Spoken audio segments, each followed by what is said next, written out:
Hello students, जैसे कि आपने हमारी लास्ट वीडियो में सभी इंडेक्स के बारे में पढ़ा था कि इंडेक्स एक्चुअल में क्या होता है, अनुक्रमणिका क्या होती है। ठीक है, तो इसके बाद आज हम पढ़ेंगे अनुक्रमणिका के प्रकार या फिर काइंड्स ऑफ इंडेक्स। ठीक है, क्या होते हैं टोटल इसके 5 पॉइंट्स होते हैं, मतलब 5 प्रकार के होते हैं ये। ठीक है, फर्स्ट पॉइंट है हमारा साधारण अनुक्रमणिका, इंग्लिश में बात करें तो सिंपल इंडेक्स। ठीक है, सेकंड पॉइंट है हमारा स्वरात्मक अनुक्रमणिका, इंग्लिश में बात करें तो वोवेल इंडेक्स। श्रृंखला अनुक्रमणिका, इंग्लिश में बात करें तो क्रॉस रेफरेंस इंडेक्स। 4 पॉइंट है कार्ड अनुक्रमणिका, इंग्लिश में बात करें तो कार्ड इंडेक्स। और फिफ्थ पॉइंट है हमारा खुली अनुक्रमणिका, इंग्लिश में बात करें तो ओपन इंडेक्स।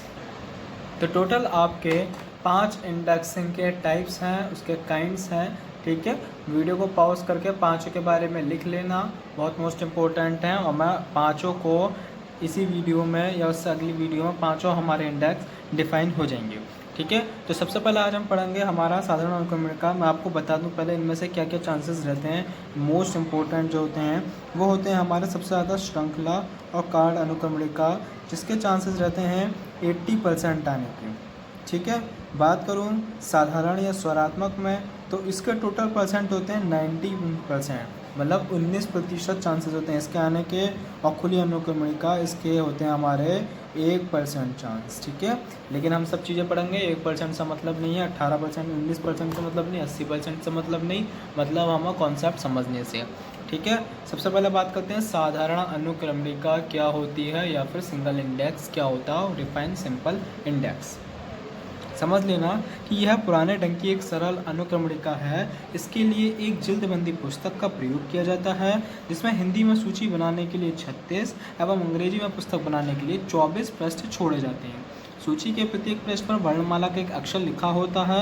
अंग्रेजी में XYZ से प्रारंभ होने वाले नाम कम होते हैं, इसलिए अंत में एक पृष्ठ में XYZ लिख दिया जाता है। देखा होगा आपने, कुछ कुछ डायरीज ऐसी होती हैं जो हमारे कभी किसी कंपनी की हो या आपके घर में कोई डायरी ऐसी पड़ी होगी, उसके इस साइड में यहाँ पे लेटर्स लिखे होते हैं, वॉवेल वर्ड लिखे हुए होते हैं। ए, फिर उसके बाद 3-4 पेपर छोड़े, फिर B, 3-4 पेपर छोड़ने के बाद C, फिर 3-4 पेपर छोड़ने के बाद D, ऐसे यहाँ पे लिखे हुए होते हैं। तो उसे हम बोलते हैं सिंपल इंडेक्स। इसमें क्या होता है कि हम अगर मैं हिंदी में बनाता हूँ उसे तो उसमें टोटल 36 वर्ड यूज़ करता हूँ, और अगर इंग्लिश में बनाता हूँ तो टोटल उसमें 24 वर्ड्स यूज़ करता हूँ। Clear point. 24 क्यों? क्योंकि XYZ से जो नाम स्टार्ट होते हैं वो बहुत कम होते हैं हमारे पास। ठीक है, इसलिए इंग्लिश में टोटल 24 पेजेस ही कर दिए जाते हैं। इंग्लिश में बात करें अब हम तो it is an old fashion simple index. For this, a quick captive book is used in which 36 pages are added into the list in Hindi। अगर मैं हिंदी की बात करूँ तो टोटल 36 पेजेस होते हैं, अगर मैं इंग्लिश की बात करूँ तो टोटल 24 पेजेस होते हैं are added in English। 1 letter of the alphabet is written and each page, मतलब क्या हर एक पेपर पे एक वर्ड लिखा होता है। ऑफ द लिस्ट में in English the names beginning with XYZ, जो XYZ से नाम जितने भी शुरू होते हैं उनका एक शॉर्ट फॉर्मूला अपना दिया जाता है, मतलब एक ही पेपर में उन्हें ऐड कर दिया जाता है। Therefore in and the pages in the written XYZ, एक साथ उन्हें लिख दिया जाता है। क्लियर। तो ये हमारा सिंपल इंडेक्स, जैसे हम याद रखेंगे जैसे हमारी एक डायरी होती है, उसके अकॉर्डिंग हम सारी चीज़ें याद रखेंगे।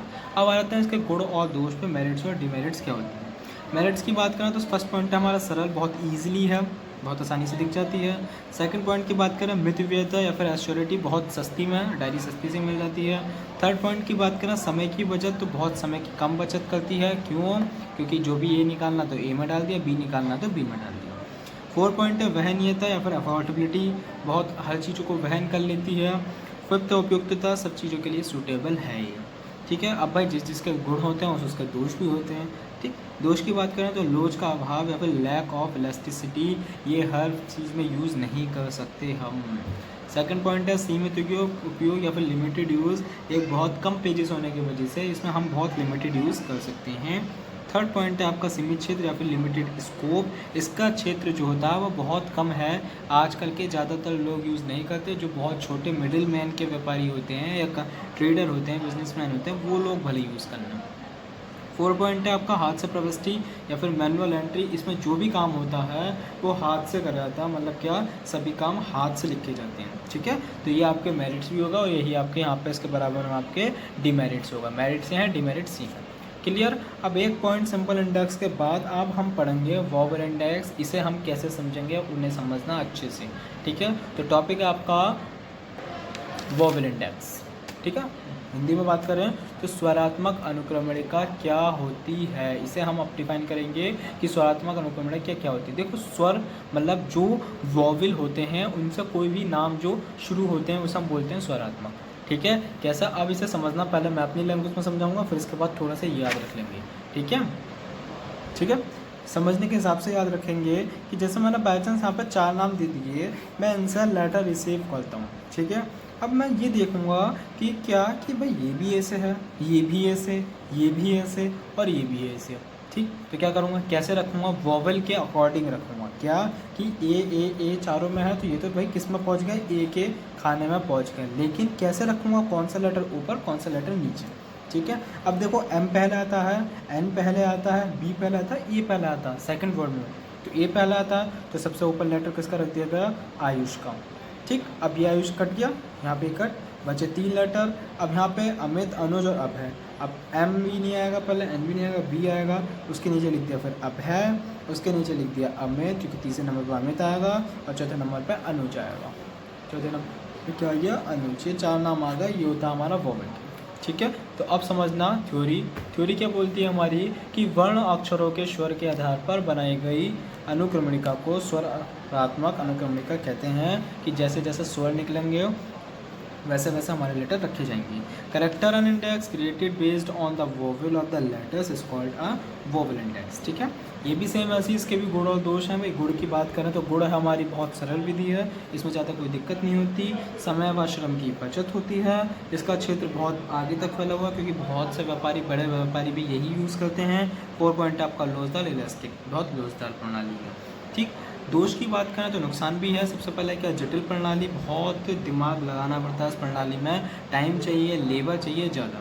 सेकंड पॉइंट है महंगी प्रणाली, बहुत जो बड़े बड़े बिजनेसमैन होते हैं वो यूज़ करते हैं इसे। और थर्ड पॉइंट है सीमित क्षेत्र, लिमिटेड एरिया। मैं बता दूं किसी भी अनुक्रमणिका में आ जाए किसी के बारे में तो क्या, समय व श्रम की बचत, ये तो हमारे प्रॉफिट में, और सीमित क्षेत्र हमारे नुकसान में या दोष में हमेशा डाल देना, कोई टेंशन नहीं होगी, ठीक है। चलो तो आप हमारे 2 आज इंडेक्स हो गए हैं। अब हम बात करते हैं टॉप 5 क्विज़ की। आज के हमारे टॉप 5 क्विज़ कौन से हैं अच्छे से समझेंगे, वीडियो को पॉज करके नोट कर लेंगे, हिंदी वर्जन वालों के लिए भी और इंग्लिश वर्जन वालों के लिए भी। ओके स्टूडेंट, तो हमारे टॉप 5 हैं आज।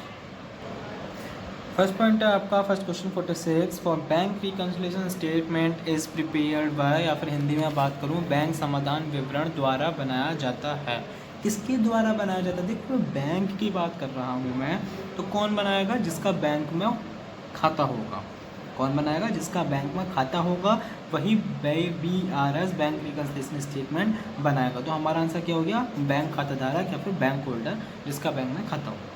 47 आपका acceptance bye bills of exchange is, या फिर हिंदी में बात करूँ तो विनिमय विपत्र जो बिल्स ऑफ एक्सचेंज होता है वो किसके द्वारा एक्सेप्ट करा जाता है, जो अदा करेगा, मतलब जो देगा, मुझे अदा करना मतलब देना, उसे बोलते हैं इंग्लिश में ड्रॉय। तो कौन करेगा, ड्रॉय करेगा, ठीक है।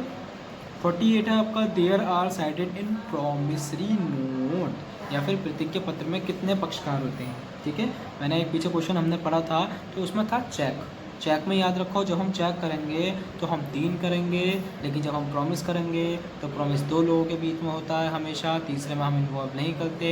कपल्स के बीच में भी 2 जगह प्रॉमिस होता है, फैमिली के बीच में भी 2 ही लोगों के बीच में प्रॉमिस होता है, ठीक है। तो प्रॉमिस का मतलब क्या है, 2, याद रख लेंगे कपल से, आजकल की दुनिया कपल पे चल रही है वैसे भी, ठीक है।